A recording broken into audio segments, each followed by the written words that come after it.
كريمة زرتي من ليبيا، مشاركة باسم الخيمة الليبية تحت اتحاد المرأة الليبية. مشاركين في معرض حلال إكسبو لتاني سنة نشارك في هذا الموسم. آه، مشاركة يعني مبين التراث الليبي بأحلى طلاته. إن شاء الله نكون يعني وصلت الفكرة الحلوة للتراث الليبي. هو ما شاء الله ما زال في أكثر من هيك، لكن حاولت إني بقدر الإمكان إني نجيب أحلى شيء في الشكل التراث الليبي. مشاركة بمنتجات ليبية من أكل ومن الزي الليبي اللي هو اللي بنلبسوه في الأعراس، زي المرأة الليبية اللي شن تلبس إنها في الأعراس، والرجل الليبي شن يلبس. كان امبارح جبت الفرقة الليبية حتى هي التراث الليبي اللي هو بالأعراس وبالمناسبات، كانت مواكبة هذه الفرقة. فأحلى مشاركة يعني، والحمد لله حلال إكسبو أعطانا مساحة حلوة للمشاركة، ونحن نوصلوا أحلى صورة لليبيا. إن شاء الله نكون وصلت الفكرة الحلوة يا رب.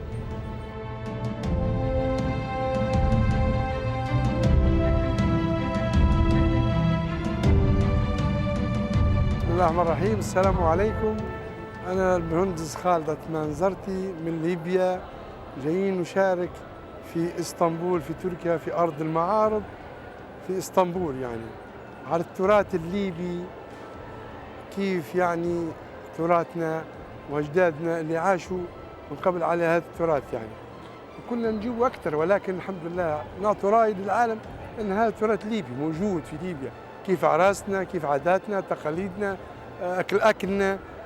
يعني حتشوفوا كيف هذا التراث وأعراسنا. يعني العرس الليبي ليه شنة ورنة، يعني مرات تقعد أسبوع كامل من السبت للجمعة، عرس كامل يعني متكامل بالأكل بالشرب بالفن بالتراث الليبي، يعني بالنوبة بالزكرة، هي تقول أنت بالدربكة هذه، يعني حاجة فظيعة. وتوا عندنا كل شيء يعني موجود. جبنا احنا هذا التراث نوري للعالم تراثنا، اكلنا اللي هي الزميطه، البسيسه، البازين، الخبز الفرن، كيف القصعه، كيف الرحاء، يعني عراسنا كيف العروسه مثلا نجهزها بذهبها بكل شيء، بالجواهر نتاعها، بلبسها، يعني مقتنيات كل اللبس للسلطان وللعروس يعني. وهذه كل محتويات الاكل الليبي يعني.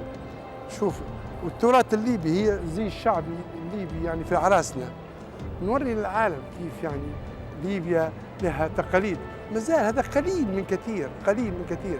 عندنا يعني السعفيات هذه اللي هي القفه والمرمى والحصير، كلها سعفيات يدوي، عامل يدوي، يعني حاجه رهيبه في الجنوب اللي هي في غاد، في غدامس، في تورغة، يعني كل الجنوب في الكفرة، يعني يعتمدوا على النخيل ويدرون في سعفيات.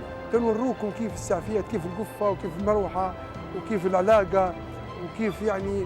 وعندنا الشاهي، هو ضروري، إذا تقول حاجة أساسية، الشاهي اللي هو بالرغوة، لازم 7 أيام و7 ليالي في العرس لازم نعمل الشاي الموجود هو الشاي الرغوة. وعندنا خبز الفرن، لابد خبز الفرن مع الشاي، من غير خبز الفرن ما يدير الشاي. والكاكاوية هي الفول السوداني، الكاكاوية يعني لازم نقلوها ومعها اللوز ومعها يعني كل شيء يعني.